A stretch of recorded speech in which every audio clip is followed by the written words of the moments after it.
The moments for the Weibull distribution are not as mathematically tractable as they were for the exponential distribution. Here is a result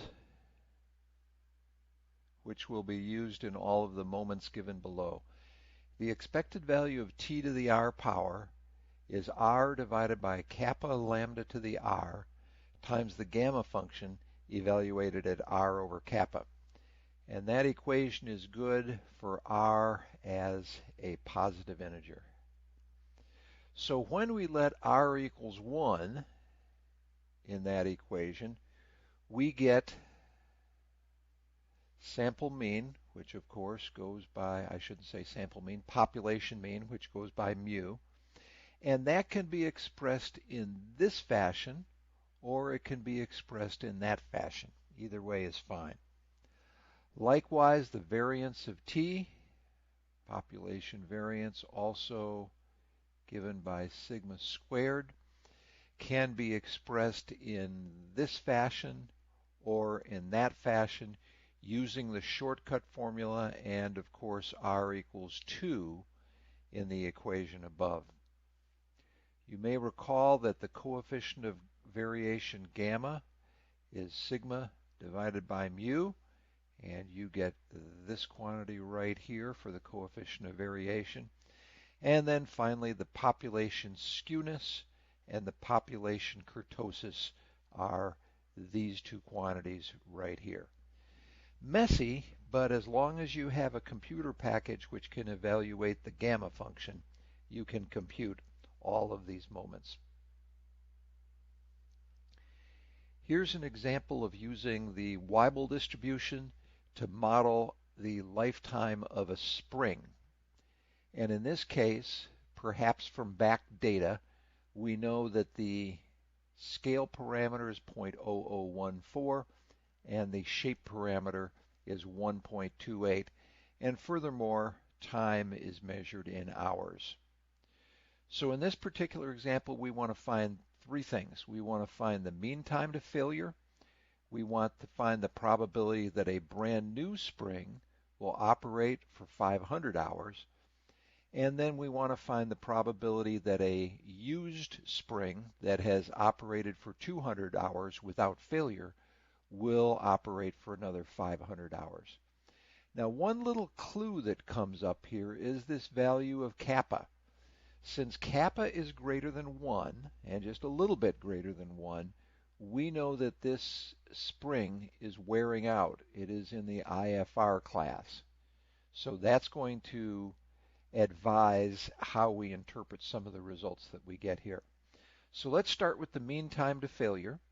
Mu is the expected value of t, and in this particular case we simply go to the formula on the previous page and we use this second formula right here for the mean, and when you plug those values in you get 661.8 hours.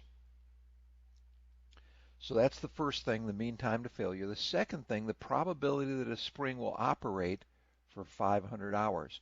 Well, that's simply the survivor function evaluated at 5 hours, and that's going to be e to the minus lambda t to the kappa. So here is lambda, here is t raised to the kappa power, and when you plug those in you get 0.531.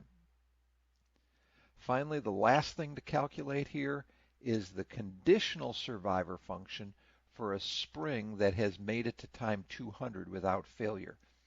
Here is the notation that is used for the conditional survivor function.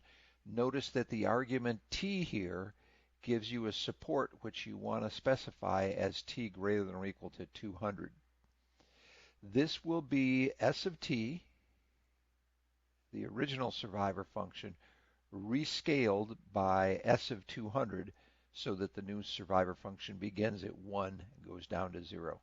So the numerator here is s of t, the denominator is s of 200, and when you plug 700 in for t, you get 0.459. Now this should make sense because a brand new spring has a probability of 0.531 of making it to 500 hours, but a used spring that has made it to 200 hours, the probability that it will make it another 500 hours is slightly lower. Why is it slightly lower? It's because the lifetime of this spring is in the IFR class. It is wearing out. Finally, the last couple items concerning the Weibull distribution. Here is a result. If T has the Weibull distribution with parameters lambda and kappa, then Y, which is the natural logarithm of T, has the extreme value distribution with a survivor function that looks like this. Now notice first of all, our support has changed from t greater than 0 to y from negative infinity to infinity.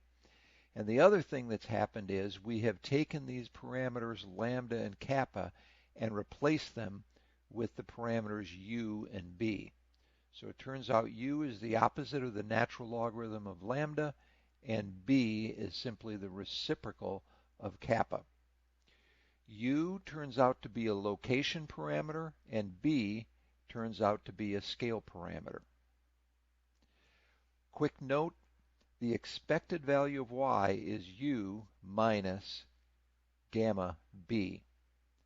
So we know what U is from up above here, and we know what B is from up above here. What is this gamma? And this gamma is not what we've used it before. That is, it is not the coefficient of variation. This happens to be the opposite of the slope of the gamma function evaluated at 1, which is approximately 0.5772, and that is known as Euler's number. The other thing we get is the variance of y is pi times b squared divided by 6. So that's the extreme value distribution. There's also something known as the self-reproducing property. And if you remember this from the exponential distribution, we had minimums of exponentials being exponential. We're fairly close to that with the Weibull distribution. Here's the self-reproducing property in words. If T1 through Tn are independent component lifetimes having the Weibull distribution with the same shape parameters, then the minimum of those values also has the Weibull distribution. If you would rather do this using symbols and with more details, if T sub I is Weibull with parameter lambda sub I and kappa, notice they all have that same shape parameter kappa. That's for I equals 1 to n. Furthermore, if those random variables are mutually independent, then their minimum will have the Weibull distribution, and that Weibull distribution's scale parameter will be the sum of the lambda i's raised to the 1 over kappa, and the shape parameter will be exactly the same as the shape parameter of the component Weibull random variables. That's it for the Weibull distribution. The next distribution we're going to take on is the gamma distribution.